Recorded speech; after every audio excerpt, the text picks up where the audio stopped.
میرا نام راج کمار ہے جی. میں ایک چھوٹا سا ویاپار کرتا ہوں.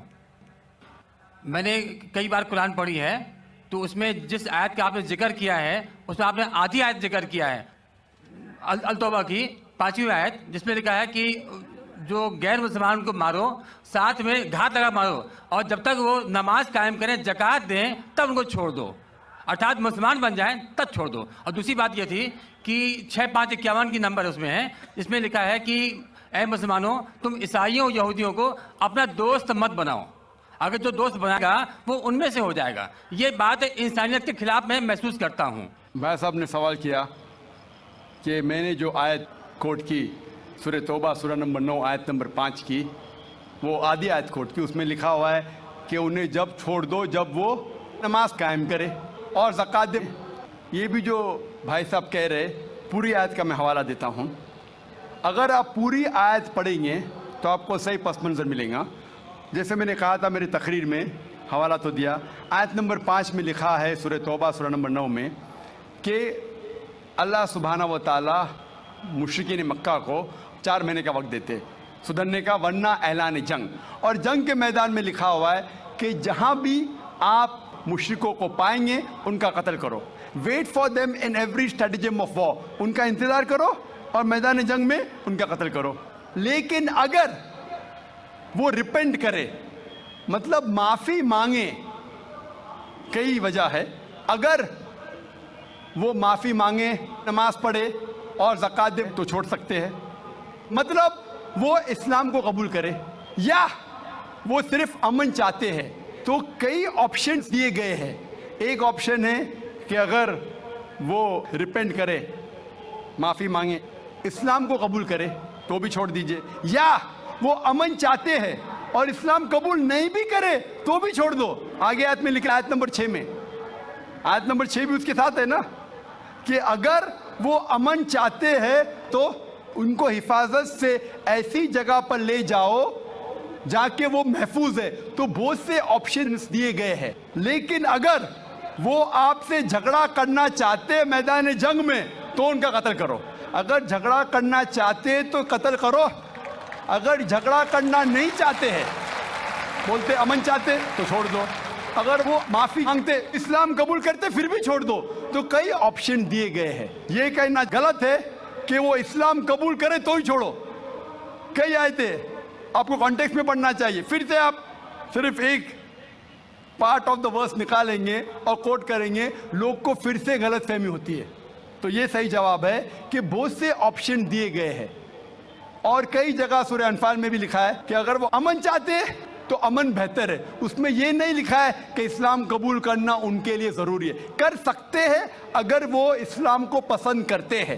قرآن میں لکھا ہے سورہ بقرہ میں سورہ نمبر 2 آیت نمبر 256 میں 256, لا اکراہ فی الدین, اسلام میں زبردستی نہیں ہے. there is no compulsion in religion. truth stands out clear from error. حق باطل سے الگ ہے. حق, truth is clear from error. جو حق کی بات ہے وہ غلط بات سے علیحدہ ہے. ہمیں حق پیش کرنا چاہیے. اگر وہ قبول کرے تو اچھی بات ہے, نہیں قبول کرے تو بھی کوئی بات نہیں. اور کئی ایسے آیتیں قرآن کی, سورہ کافرون بھی ہے سورہ نمبر 109, جس میں لکھا گیا ہے کہ کہہ دو کافروں سے جو لوگ اسلام کو جھٹلاتے ہیں, ہم وہ چیز کی عبادت نہیں کریں گے جو آپ کرتے ہیں یا جو آپ چاہتے ہیں, نہ آپ ان کی عبادت کرتے ہیں جس کو ہم مانتے ہیں, نہ ہم آپ جسے کہتے ہیں اس کی عبادت کریں گے, نہ آپ کریں گے ہم جسے کہتے ہیں. لکم دینکم ولی الدین, آپ کے لیے آپ کا دین, ہمارے لیے ہمارا دین. تو ہمارا فرض ہے کہ سچائی لوگوں تک پہنچاؤ. پہنچانے کے بعد اگر وہ مانتے ہیں تو الحمدللہ اچھی بات ہے, نہیں مانتے تو بھی الحمدللہ, تو بھی کوئی بات نہیں, ہم کو ثواب ملے گا. ہمیں حق بات کرنے کا ثواب ملے گا چاہے وہ مانے یا نہ مانے. تو ہمارا فرض ہے کہ اچھی باتیں کرے چاہے انسان مانے یا نہ مانے. تو یہی کئی آیتوں میں آپ پڑھیں گے اور پس منظر میں دیکھتے ہیں, کانٹیکسٹ میں دیکھتے ہیں تو یہ لکھا ہے. آپ کچھ سیکنڈ کوشچن پوچھے تھے, آپ نے کچھ اور بھی سوال پوچھے تھے. آپ ذرا 6551 نمبر, جی 6551 آیت نمبر دیا تھا, اس کا آپ نے ذکر نہیں کیا. 6551 6551 جس میں لکھا ہوا ہے کہ اے ایمان لانے والو تم عیسائیوں یا یہودیوں کو اپنا دوست مت بناؤ. भाई साहब ने सवाल ये आयत सीमित है या असीमित है? क्या ईसाइयों और यहूदियों को अपना दोस्त मत बनाओ, ये कौन सी आयत 6:5-51, लेकिन कुरान में लिखा हुआ है सूरह अल इमरान में सूरह नंबर 3 में 2 जगह लिखा है कि ये जो तर्जुमा कर रहे हैं कि यहूद और ईसाई को अपना दोस्त मत बनाओ, ये तर्जुमा सही नहीं है। सही तर्जुमा है कि do not make Christians and Jews your protectors in preference to believers. अगर आपके पास चॉइस है ईमान वालों के साथ और क्रिश्चियन और यहूद के साथ फॉर प्रोटेक्शन के लिए, जो लफ्ज तर्जुमा है दोस्त, friend is not a correct translation. It should be do not approach them for protection, मतलब अपने आप को प्रोटेक्ट करने के लिए बनिस्बत मोमिन मुसलमान के बदले यहूद और क्रिश्चियन की तरफ मत जाओ, ये लिखा है। उसका मतलब ये नहीं कि उनसे दोस्ती मत रखो, क्योंकि कई जगह कुरान में और आयतें आते, मिसाल के तौर पे कुरान मजीद में सूरह मुम्तहिना सूरह नंबर 60 आयत नंबर 8 में लिखा है कि Allah forbids you not from being just towards those काफिर, those non Muslims who do not fight your faith not drive you out of your home.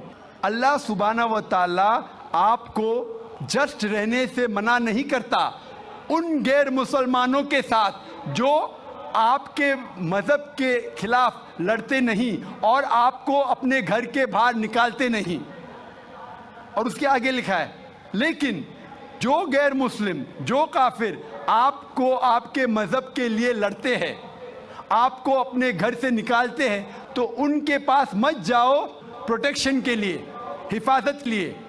तो अल्लाह की कई आयतें हैं, ये कहीं भी नहीं लिखा, लेकिन प्रोटेक्शन के लिए, हिफाजत के लिए अगर आपके पास चॉइस है, पूरी आयतें क्या प्रेफरेबल, बेहतर है कि आप मुसलमान और मोमिन के पास जाइए बनिस्बत ईसाई और यहूद के पास। Hope that answers the question. नमस्कार साहब, जाकिर साहब, मैंने आपका प्रोग्राम बहुत बार टीवी पे देखा था। मेरा नाम गोविंद तिवारी है, मैं कॉलेज में प्रोफेसर हूँ।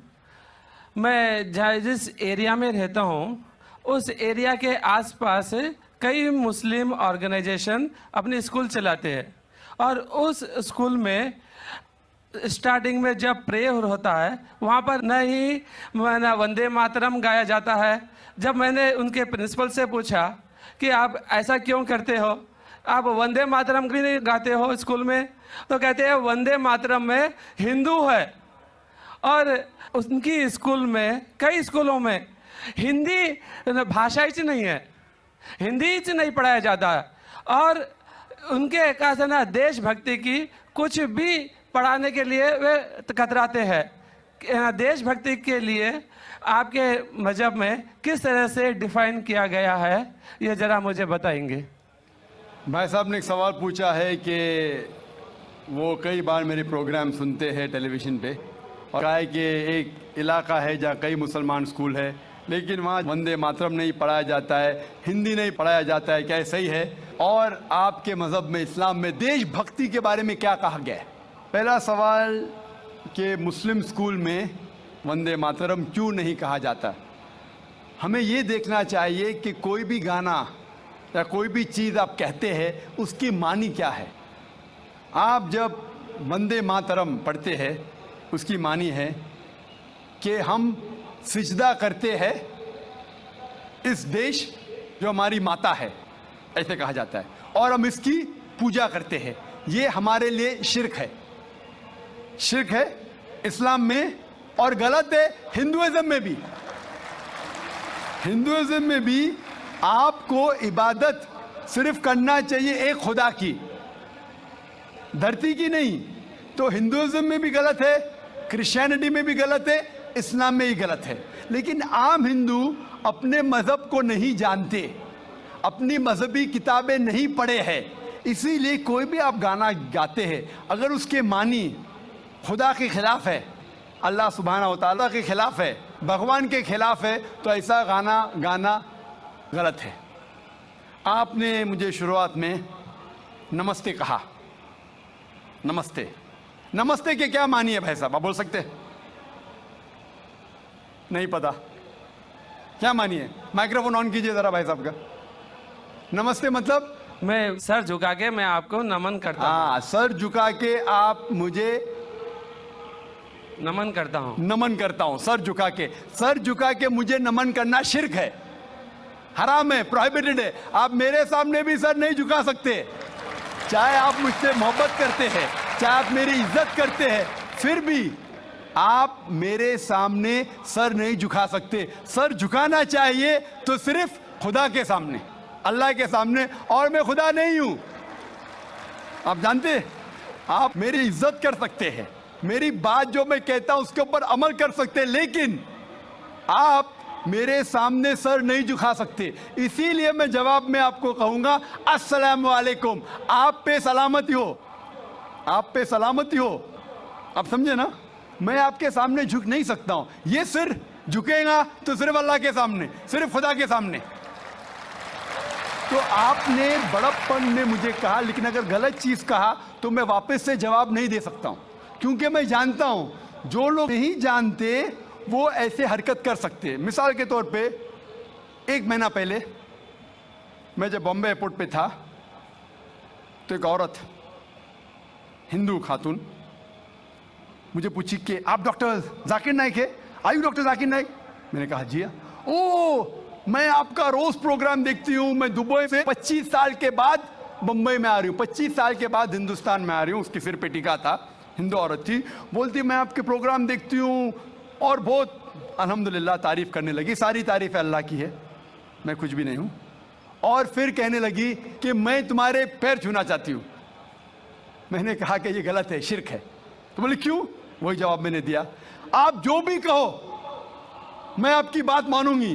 तो मैंने कहा आप कुरान मजीद पढ़िए, कुरान मजीद पढ़िए और इसके ऊपर अमल कीजिए। और मैंने तकरीर दी है similarities between Islam and Hinduism, इस्लाम और हिंदुइज्म में यकसानियत, और साबित किया है कि हिंदुइज्म में भी लिखा है कि आप सिर्फ एक ईश्वर की इबादत करना चाहिए, जितने ऋषि आने वाले उनमें मानना चाहिए, और मोहम्मद सल्लल्लाहु अलैहि वसल्लम में भी। तो आपको अगर कुरान और वेदा पे अमल करना चाहिए जो यकसा है, आपको एक खुदा में मानना पड़ेगा और आखिरी पैगंबर मोहम्मद सल्लल्लाहु अलैहि वसल्लम पर। आपका और एक सवाल था कि हिंदी क्यों नहीं पढ़ाई जाती है, हिंदी मुस्लिम स्कूल में क्यों नहीं पढ़ाई जाती है? कुछ स्कूल में हो सकता है, लेकिन मेरे हिसाब से अक्सर स्कूल में हिंदुस्तान में हिंदी पढ़ाई जाती। जो स्कूल मैंने कायम किया हूं, इस्लामिक इंटरनेशनल स्कूल, उसमें भी हिंदी पढ़ाई जाती है। ना ही हिंदी, मराठी भी, जो हमारे स्टेट लैंग्वेज है, हम पढ़ाते हैं, जोर देते हैं अंग्रेजी और अरबी पर। नंबर 1 अंग्रेजी अरबी, फिर उर्दू, हिंदी, मराठी, आगे चल के संस्कृत भी सिखाएंगे, संस्कृत भी, ताकि हिंदुस्तानी लोग जितने मज़ाहिब इस देश में हैं उसको समझे। मैं गवर्नमेंट से कहता हूं कि हिंदुस्तान में संस्कृत आम करो। संस्कृत आम करेंगे तो लोग वेदा पढ़ेंगे, पढ़ने के बाद हक के तरफ आएंगे और हिंदू मुस्लिम एक हो जाएंगे। हिंदी को छोड़ो, संस्कृत, क्योंकि वेद संस्कृत में, हिंदी में नहीं है।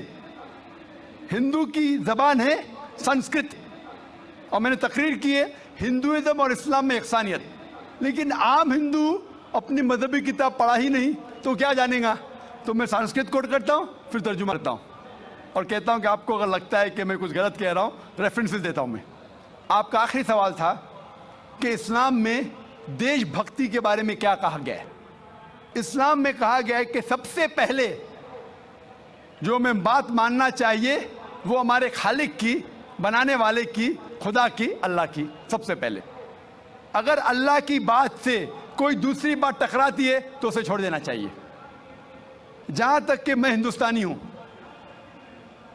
और मैं गर्व से कहता हूं कि मैं फंडामेंटलिस्ट मुस्लिम हूं, I am a good practice Indian.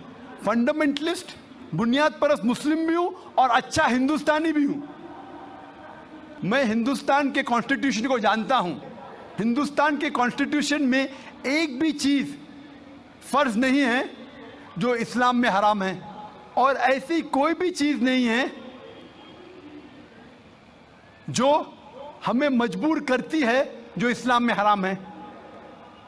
اور ہندوستان کے کانسٹیٹیوشن میں، انڈین کانسٹیٹیوشن میں ایسی کوئی بھی حرام چیز نہیں جو اسلام میں فرض ہے اور انڈین کانسٹیٹیوشن میں حرام ہے. تو میں دونوں کو ساتھ میں لے کے چلتا ہوں. لیکن اگر ٹکراؤ ہوگا، میرے حساب سے I can be a very good Muslim and a good Indian. میں اچھا مسلمان بھی ہوں اور اچھا ہندوستانی بھی ہوں. لیکن اگر آگے چل کے، ابھی تو کوئی ٹکراؤ نہیں ہے، لیکن اگر آپ ایسے دیش میں ہیں جو دیش کا قانون اپنے خالق کے قانون سے ٹکراتا ہے، تو خالق کا قانون اونچا ہے. خالق کا قانون اونچا ہے، خدا کا قانون اونچا ہے، اللہ کا قانون اونچا ہے. پھر آتا ہے دیش. دیش نے ہمیں، ٹھیک ہے، یہ دیش میں ہم جیتے ہیں، دیش ہمارے لیے فیسلٹیز دیتا ہے، لیکن ہمیں جان کس نے دی؟ دیش نے یا خالق نے؟ خدا نے دی. یہ ہوا جو ہے، یہ ہوا کے بنا 5 منٹ بھی آپ زندہ نہیں رہ پائیں گے. کتنا؟ 5 منٹ بھی نہیں زندہ رہ پائیں گے. کس نے دی؟ دیش نے یا اللہ نے؟ خدا نے. دیش نے بھی ہمارے لیے اچھے کام کیے. میں دیش کے خلاف نہیں ہوں، میں بھی دیش بھکت ہوں. دیش بھکت کے معنی کیا؟ اگر آپ بولتے دیش بھکت مطلب دیش کی عبادت کرنا، تو میں دیش بھکت نہیں ہوں. اگر دیش کی ترقی چاہتا ہوں، ہاں میں ہوں دیش بھکت. تو دیش بھکت کے معنی کیا امپورٹنٹ ہے. اگر دیش بھکت مطلب دیش کی عبادت کرنا، تو یہ غلط ہے. عبادت صرف میں خالق کی کرتا ہوں، اللہ کی کرتا ہوں، خدا کی کرتا ہوں. لیکن دیش کی بھلائی چاہتا ہوں. اگر وہ دیش کوئی قانون لاگو کر رہا ہے، وہ شریعت کے اندر ہے، خدا کے قانون کے دائرے کے اندر ہے، تو میں ان کے ساتھ ہوں. کئی چیزیں اسلام میں مباح ہے، آپشنل ہے، اور اگر دیش اسے کہتا ہے کہ کرو، تو میں کروں گا. لیکن اگر کوئی دیش، چاہے وہ امریکہ ہو یا UK ہو، وہاں کا قانون اگر اسلام کے خلاف ہے، تو میں اس دیش کے قانون کے خلاف جاؤں گا. کیونکہ میں سب سے پہلے محبت کرتا ہوں خالق سے، خدا سے، اللہ سے، پھر اپنے دیش سے. تو جہاں تک کہ دیش کا قانون خالق کے قانون سے نہیں ٹکراتا ہے، ہمیں اس قانون پہ عمل کرنا چاہیے. اور میرے نظریے سے ایک بھی ہندوستان کا قانون مجھے مجبور نہیں کرتا اسلام کے خلاف. اسی لیے میں کہتا ہوں I am a very good practising Muslim, fundamentalist Muslim, at the same time a very good practising Indian. Hope that answers the question.